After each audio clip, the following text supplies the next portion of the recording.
Lord Shri Krishna said, "This imperishable philosophy I taught to Vivasvana, the founder of the Sun dynasty.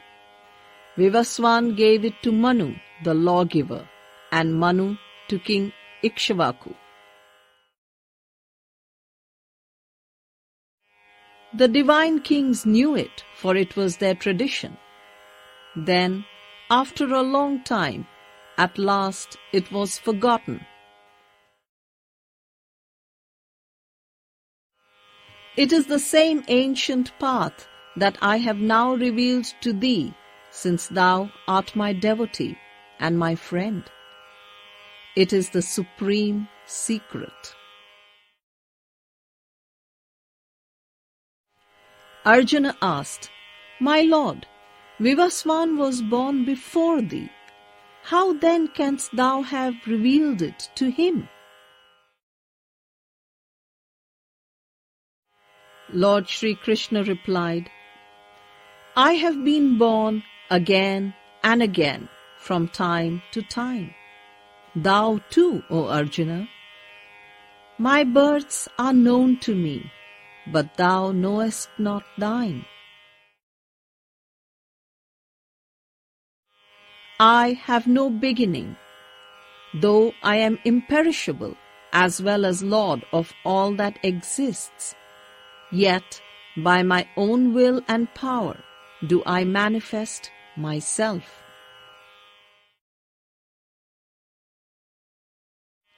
Whenever spirituality decays and materialism is rampant, then, O Arjuna, I reincarnate myself.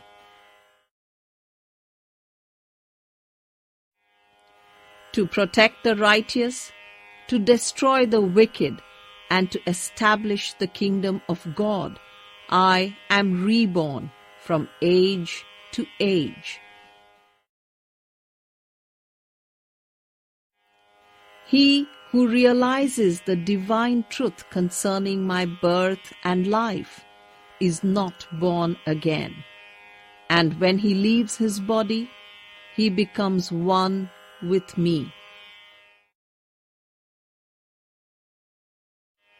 Many have merged their existences in mine, being freed from desire, fear, and anger, filled always with me, and purified by the illuminating flame of self-abnegation.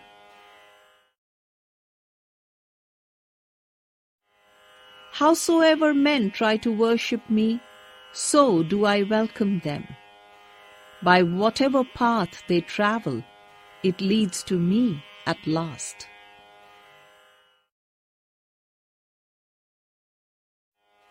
Those who look for success worship the powers, and in this world their actions bear immediate fruit.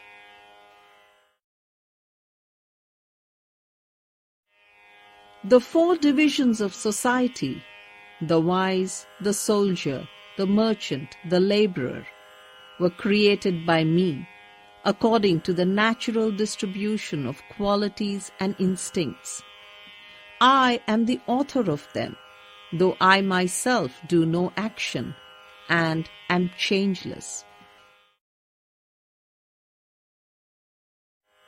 My actions do not fetter me, nor do I desire anything that they can bring. He who thus realizes me is not enslaved by action.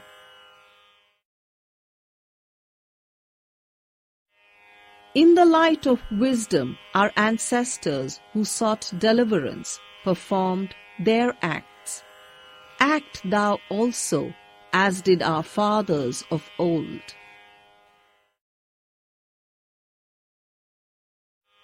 What is action, and what is inaction?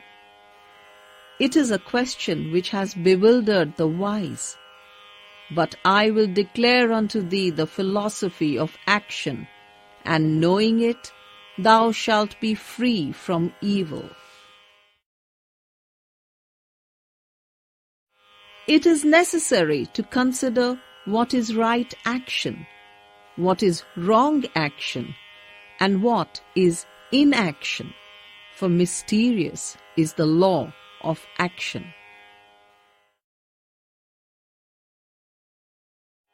He who can see inaction in action and action in inaction is the wisest among men.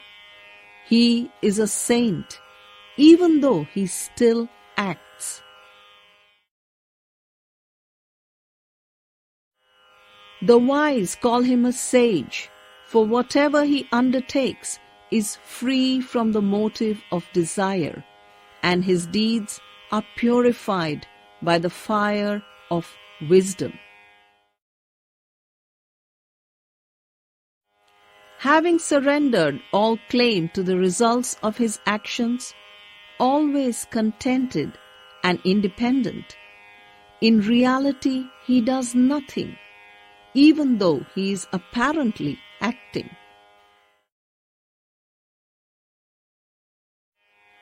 Expecting nothing, his mind and personality controlled, without greed, doing bodily actions only, though he acts, yet he remains untainted. Content with what comes to him without effort of his own, mounting above the pairs of opposites, free from envy, his mind balanced both in success and failure. Though he acts, yet the consequences do not bind him.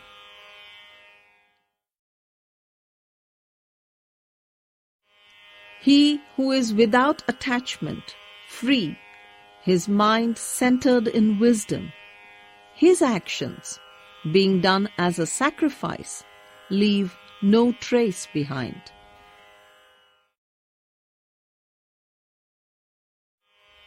For him, the sacrifice itself is the spirit. The spirit and the oblation are one. It is the spirit itself which is sacrificed in its own fire, and the man, even in action, is united with God, since while performing his act, his mind never ceases to be fixed on him.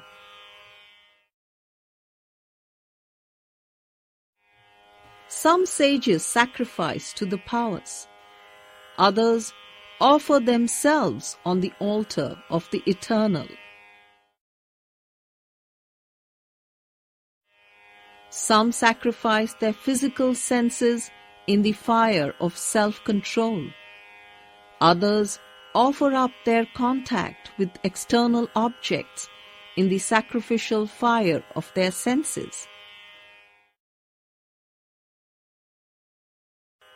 Others again sacrifice their activities and their vitality in the spiritual fire of self-abnegation, kindled by wisdom. And yet others offer as their sacrifice wealth, austerities, and meditation. Monks wedded to their vows renounce their scriptural learning and even their spiritual powers. There are some who practice control of the vital energy and govern the subtle forces of prana and apana, thereby sacrificing their prana into apana or their apana into prana. Others, controlling their diet, sacrifice their worldly life to the spiritual fire. All understand the principle of sacrifice, and by its means their sins are washed away.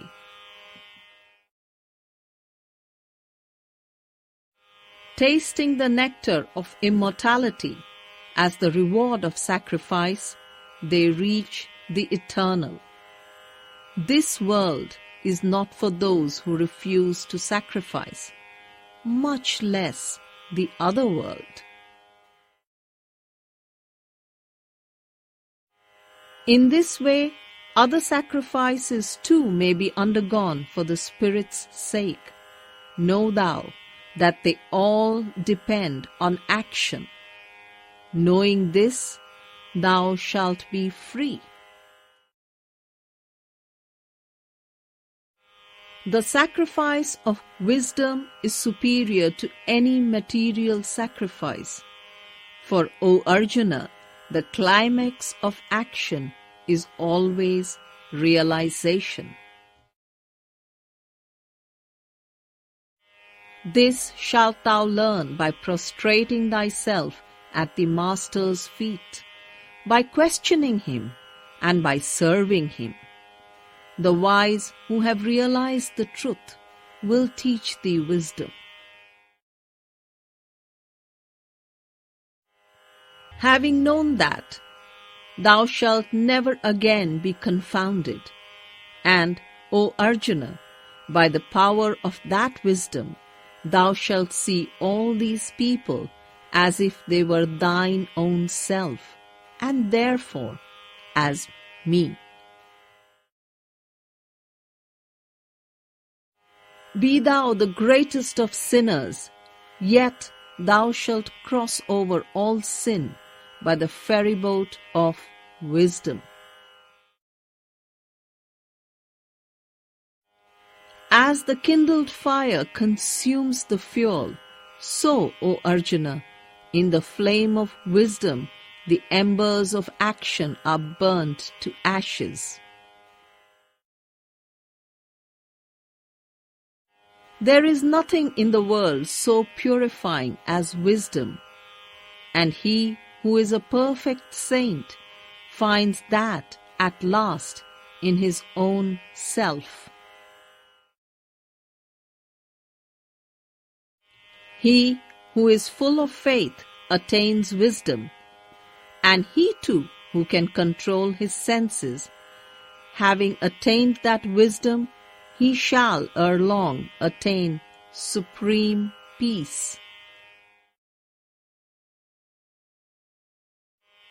But the ignorant man, and he who has no faith, and the skeptic are lost.